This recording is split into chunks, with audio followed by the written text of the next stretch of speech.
Trump puede provocar una crisis inmobiliaria en 2025. ¿Te has parado a pensar qué pasa con las deportaciones masivas que se están llevando a cabo? Podría haber menos gente disponible para trabajar en la construcción, ¿verdad? Y si faltan manos para construir, las casas nuevas pueden volverse más caras. Otra cosa, si hay despidos en el sector público, eso podría llevar a más gente que no pueda pagar su hipoteca, y por tanto, a más casas embargadas. Y esto sin contar con qué materiales de construcción están subiendo de precio, lo que también encarece todo el proceso. Vamos, que construir una casa puede empezar a costar un riñón, y no es broma. Pero vamos a ir paso a paso, porque hay 5 cambios económicos que están afectando directamente al mercado de la vivienda. ¿Cuáles son? Pues ahí van. Primero, las deportaciones masivas. Segundo, los despidos de empleados públicos. Tercero, los aranceles en el mercado inmobiliario. Cuarto, todo el lío que hay con las tasas hipotecarias, que no sabemos si suben, si bajan o bailan salsa. Y quinto, la privatización de Fannie Mae y Freddie Mac, 2 gigantes del mundo de las hipotecas en Estados Unidos. ¿Por qué es importante que te quedes hasta el final? Porque todo esto está conectado. Primero, las deportaciones masivas. Aquí no vamos a hablar de política, no nos interesa. Lo que nos importa es el dinero, las finanzas y cómo puedes protegerte a ti y a tu familia.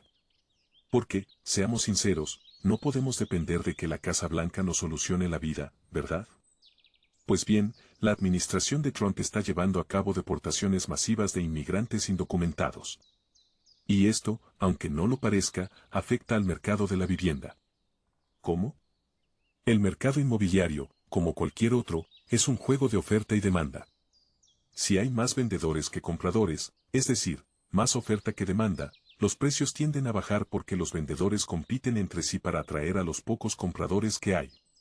Pero si hay más compradores que vendedores, más demanda que oferta, entonces los precios suben porque los compradores se pelean por las pocas casas disponibles, ofreciendo más dinero.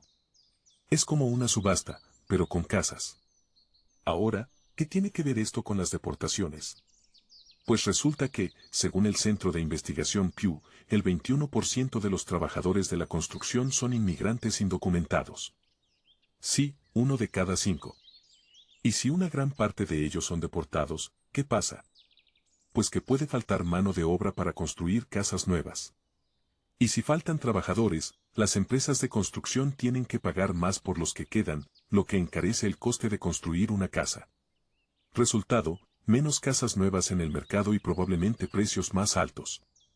Ahora hablemos del lado de la demanda.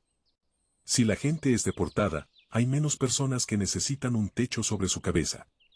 Eso significa menos inquilinos potenciales y menos compradores de viviendas. Sin embargo, las deportaciones no son algo nuevo. Para que te hagas una idea, durante su primer mandato, Trump deportó a más de 1,5 millones de personas. Eso es aproximadamente la mitad de las 2,9 millones de deportaciones llevadas a cabo durante el primer mandato de Barack Obama. Menos que las 1,9 millones del segundo, aunque sí está a la par con las 1,49 millones de deportaciones de Biden. Ahora, la pregunta es, ¿cuántas personas deportará Trump en su segundo mandato? Lo único que sabemos es que ha dicho que serán más. Algunas estimaciones hablan de hasta 1 millón de personas al año, pero habrá que ver qué pasa realmente. ¿Qué nos dice esto? Que las deportaciones no son algo nuevo y que quizás no afecten a la demanda de viviendas de manera tan drástica como podríamos pensar. A menos que las cifras de deportaciones sean muy diferentes a las de los últimos años, lo cual podría pasar, pero todavía no lo sabemos.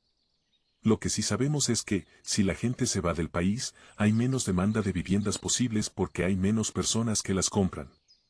¿En qué medida? Eso todavía está por verse. Ahora que entendemos cómo las deportaciones pueden afectar al mercado inmobiliario, hablemos de cómo los despidos en el gobierno pueden influir en este mismo mercado. El gobierno de Estados Unidos está muy endeudado. Cuando tienes mucha deuda, tienes 2 opciones: aumentar tus ingresos, en el caso del gobierno recaudar más impuestos, o reducir tus gastos. Y cuando hablamos de reducir gastos, nos referimos a recortes en el sector público, lo que incluye despidos de empleados federales. Esto, a su vez, puede afectar al mercado de la vivienda, pero eso lo veremos más tarde. De hecho, Trump prometió aprobar una reforma fiscal con nuevas exenciones impositivas para millones de estadounidenses, es decir, reduciría los impuestos para muchas personas y empresas. Así que, por ahora, no parece que vayan a aumentar los ingresos fiscales. Aunque podrían hacerlo a través de aranceles, esos impuestos que se ponen a los productos que vienen de otros países, pero eso es otro tema, y no vamos a entrar en ello ahora. Mírate nuestros vídeos donde lo explicamos. Lo que sí está claro es que el gobierno está más enfocado en recortar gastos. La administración Trump ha estado trabajando con DOJ, el Departamento de Eficiencia Gubernamental, para encontrar áreas donde se pueda ahorrar dinero. Esto incluye cosas como descubrir que la Fuerza Aérea pagó 80 veces el precio habitual por un dispensador de jabón. Si has leído bien, 80 veces más. Pero también podría significar despedir a departamentos enteros que trabajan para el gobierno. ¿Y por qué es importante esto para el mercado inmobiliario? Pues porque si miles de personas pierden su trabajo, ya sea en una empresa privada o en el gobierno, esas personas pierden sus ingresos. Además que no es lo mismo que si te quedas sin trabajo en Apple, Amazon o Meta. Si te despiden de una empresa privada, puedes buscar otro trabajo en el mismo sector. Pero si pierdes tu trabajo en el gobierno, puede que no haya tantas opciones disponibles, especialmente si hay recortes masivos. Y eso afecta directamente a tu capacidad para pagar una casa o incluso para mantener la que ya tienes. Si mucha gente pierde su trabajo, es probable que no estén pensando en comprar una casa nueva. De hecho, podrían tener problemas para seguir pagando la hipoteca de la casa en la que ya viven. Esto significa que si seguimos viendo despidos masivos, la demanda de viviendas podría bajar, al menos en el corto plazo. Porque, vamos, si te despiden, lo último que quieres hacer es salir a comprar una casa nueva, ¿no? Por el lado de la oferta, si te despiden, podrías verte en una situación muy complicada. Imagina que tienes una hipoteca y de repente te quedas sin ingresos. Si tienes algo de dinero ahorrado, podrías decidir vender tu casa para tener algo de efectivo y cubrir tus gastos. Pero si no puedes venderla o no encuentras comprador, podrías enfrentarte a una ejecución hipotecaria, que es cuando el banco se queda con tu casa porque no puedes seguir pagando la hipoteca.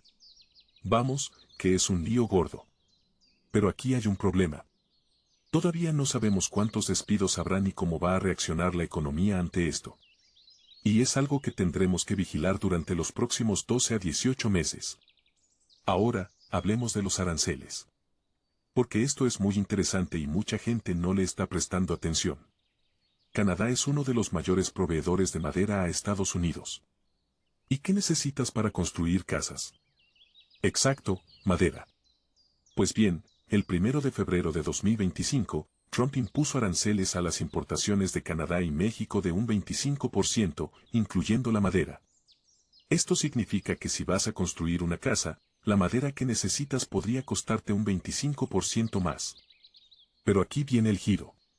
Unos días después de aprobar esos aranceles, Trump los suspendió hasta marzo. Así que ahora estamos en un limbo, esperando a ver qué pasa. ¿Se mantendrán los aranceles o se eliminarán? Esto es importante porque si los aranceles se aplican, el costo de construir una casa subirá muchísimo. Dicho esto, vamos a jugar con la idea de que los aranceles se aprueban y la madera se vuelve más cara. Si la madera sube de precio, construir una casa o hacer renovaciones en tu hogar te costará más. Y como todos sabemos, cuando algo se encarece, la gente suele comprar menos. Es la ley básica de la economía. Si el precio sube, la demanda baja. Así que si los aranceles se aprueban y la madera se vuelve más cara, podríamos ver que la demanda de viviendas baja. Esto significa que si tienes el dinero para comprar una casa, podrías encontrarte compitiendo contra menos gente y con el tiempo bajarían los precios. Una locura, ¿no? Vamos con el lío de las tasas hipotecarias. Las tasas están altas y Trump ha prometido bajarlas. Pero aquí está el detalle. Las tasas hipotecarias no las decide Trump ni su administración. Eso lo hace el Banco de la Reserva Federal, también conocido como la Fed. La Fed establece algo llamado tasa de fondos federales, que es básicamente la tasa de interés que los bancos usan para prestarse dinero entre ellos. Ahora, ¿por qué esto afecta a las hipotecas? Pues porque los bancos usan esa tasa como referencia para decidir cuánto cobran de interés en los préstamos que te dan a ti, como las hipotecas.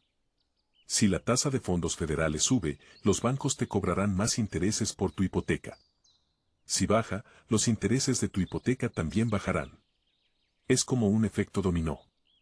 Lo que pasa entre los bancos termina afectándote a ti. Ahora mismo la Fed no está muy interesada en bajar las tasas de interés de manera agresiva en 2025. ¿Por qué? Porque están preocupados por la inflación, la economía y los aranceles. Y debido a esas preocupaciones, no quieren bajar las tasas tan rápido.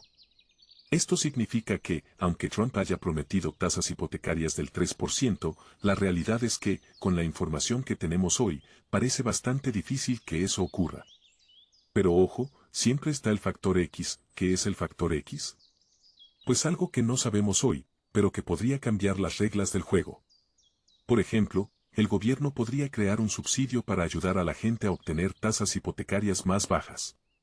O podría lanzar un programa nuevo para facilitar la compra de viviendas. Así que, aunque hoy parezca complicado, nunca se sabe qué podría pasar mañana. ¿Pasará eso? No tenemos ni idea, pero es algo en lo que hay que pensar. Por ahora, las tasas hipotecarias no parece que vayan a bajar drásticamente en 2025 a menos que ocurra algo inesperado, ese famoso factor X del que hablamos antes. Si las tasas se mantienen altas, puede que no afecten mucho a la oferta o la demanda, porque la gente parece estar acostumbrándose a las hipotecas del 7%. Pero si las tasas bajan, la cosa cambia. Imagina que las hipotecas caen al 4%. De repente, más gente diría, oye, ahora sí me interesa comprar una casa. Esto podría aumentar la demanda, haciendo que los precios suban. Por otro lado, las tasas hipotecarias más bajas también podrían aumentar la oferta, lo que parece un poco raro, pero tiene su lógica. Muchos propietarios tienen hipotecas con tasas bajísimas, del 2,8% o 3,5%, que consiguieron en 2021. Si las tasas están al 7%, no quieren vender su casa porque tendrían que renunciar a esa tasa tan buena y pasar a una hipoteca mucho más cara. Pero si las tasas bajan al 4% o 5%, la diferencia no sería tan grande y más gente podría decidir vender su casa. Es decir, pasar de una hipoteca del 2,8% a una del 4% no es tan dramático como pasar a una del 7%. Así que, en resumen, unas tasas más bajas podrían aumentar tanto la demanda como la oferta. Y ahora, por último pero no menos importante, hablemos de Fannie Mae y Freddie Mac. Si tienes más de 30 años y recuerdas la crisis financiera de 2008, seguro que estos nombres te suenan. Fannie Mae y Freddie Mac eran empresas privadas cuyas acciones se compraban y vendían en la bolsa. Pero cuando llegó la crisis de 2008, se hundieron y el gobierno tuvo que rescatarlas. Ahora son lo que se llama entidades patrocinadas por el gobierno, lo que significa que son una especie de híbrido. Son empresas privadas, pero el gobierno las respalda y asegura que no vuelvan a colapsar. Básicamente, el gobierno está detrás de ellas vigilando que todo funcione bien. Ahora, quizá te estés preguntando, ¿qué diablos son Fannie Mae y Freddie Mac? Según la Agencia Federal de Financiamiento de la Vivienda, desempeñan un papel importante en el sistema de financiación de la vivienda ya que proporcionan liquidez, estabilidad y asequibilidad al mercado hipotecario. Pero seguro que después de leer esto, estás más confundido que antes. No te preocupes, vamos a desmenuzarlo. Imagina que quieres comprar una casa. Vas al banco y pides una hipoteca. El banco te presta el dinero, pero aquí viene el truco. Los bancos no quieren esperar 30 años, el plazo típico de una hipoteca, para recuperar ese dinero. ¿Por qué? Porque si tienen que esperar décadas para que les devuelvas el préstamo, no pueden seguir prestando dinero a otras personas. Se quedarían sin efectivo y el sistema se atascaría. Entonces, ¿qué hacen los bancos? Pues te venden la hipoteca. Sí, como lo oyes. Toman tu hipoteca y se la venden a Fannie Mae y Freddie Mac. A cambio, Fannie Mae y Freddie Mac les dan el dinero al banco, más un poco de ganancia. De esta manera, el banco recupera su dinero rápidamente y puede seguir prestando a más gente. Es como un círculo. Tú pides un préstamo, el banco te lo da, luego vende tu préstamo a Fannie Mae o Freddie Mac y así el banco tiene liquidez para seguir prestando. Si Fannie Mae o Freddie Mac se privatizan y dejan de estar respaldados por el gobierno, la cosa cambia. Al ser empresas privadas, tendrían que ser más cuidadosas con el dinero que invierte. Imagina que ya no pueden contar con el gobierno para cubrir sus pérdidas si algo sale mal. Entonces, si alguien no paga su hipoteca, ellas tendrían que asumir esa pérdida. Para protegerse, serían más exigentes a la hora de comprar hipotecas a los bancos. Es decir, solo comprarían las hipotecas más seguras, las de gente con buenos ingresos y buen historial crediticio. Esto crea un problema para los bancos. Si Fannie Mae y Freddie Mac no les compran todas las hipotecas que quieren vender, los bancos se quedarían con un montón de préstamos en sus manos. Y eso es un riesgo, porque si la gente no paga, los bancos pierden dinero. Para compensar ese riesgo, los bancos tendrían que subir las tasas de interés que cobran a la gente que pide préstamos para comprar casas. Es decir, las hipotecas serían más caras para todos. Como dice CNBC, la privatización de Fannie Mae y Freddie Mac puede significar para los compradores de viviendas e inversores que los bancos les exijan una tasa de interés más alta para compensar el riesgo. Al fin y al cabo, si algo sale mal, los bancos tendrían que asumir más responsabilidad. Y eso se traduce en hipotecas más caras para ti. Pero ojo, todo esto es especulación. No sabemos exactamente qué pasaría si Fannie Mae y Freddie Mac se privatizan. No sabemos qué reglas se les impondrían, ni qué tipo de respaldo tendrían. Simplemente estamos imaginando posibles escenarios. Sin embargo, si eso llegara a pasar, es casi seguro que sacudiría el mercado hipotecario y, por tanto, el mercado inmobiliario. ¿Cómo? Pues si las tasas hipotecarias suben, la demanda de viviendas podría bajar, porque menos gente podría permitirse pagar una hipoteca más cara. Y no solo eso, la oferta también podría reducirse. Imagina que tienes una hipoteca fija a 30 años con un interés del 4% y de repente las nuevas hipotecas están al 8%. ¿Venderías tu casa ahora? Probablemente no, porque tendrías que cambiar tu hipoteca del 4% por una del 8%, y eso no mola. Así que si las tasas suben, la gente podría quedarse en sus casas, reduciendo la oferta de viviendas en el mercado. Pero claro, todo esto son suposiciones. No sabemos exactamente cómo afectaría esto al mercado ni en qué medida. Y aquí entra en juego el factor X, ese elemento desconocido que siempre puede cambiar las reglas del juego. Por ejemplo, el gobierno podría tomar medidas para evitar que las tasas hipotecarias suban demasiado o para proteger a los compradores de viviendas. Por ejemplo, podría introducir nuevas regulaciones que limiten cuánto pueden subir los bancos las tasas de interés. O podría crear programas de ayuda para que la gente pueda seguir pagando sus hipotecas incluso si las tasas suben. Pero también podría pasar algo que ahora mismo no podemos prever, algo que cambie las reglas del juego por completo. Y no podemos olvidar lo que pasó durante la crisis financiera de 2008. En aquel entonces mucha gente perdió sus casas, muchas empresas tuvieron que ser rescatadas y al final todo el coste recayó sobre los contribuyentes teniendo que pagar más impuestos y con menos beneficios sociales. Fue un desastre enorme y es algo que no queremos que se repita.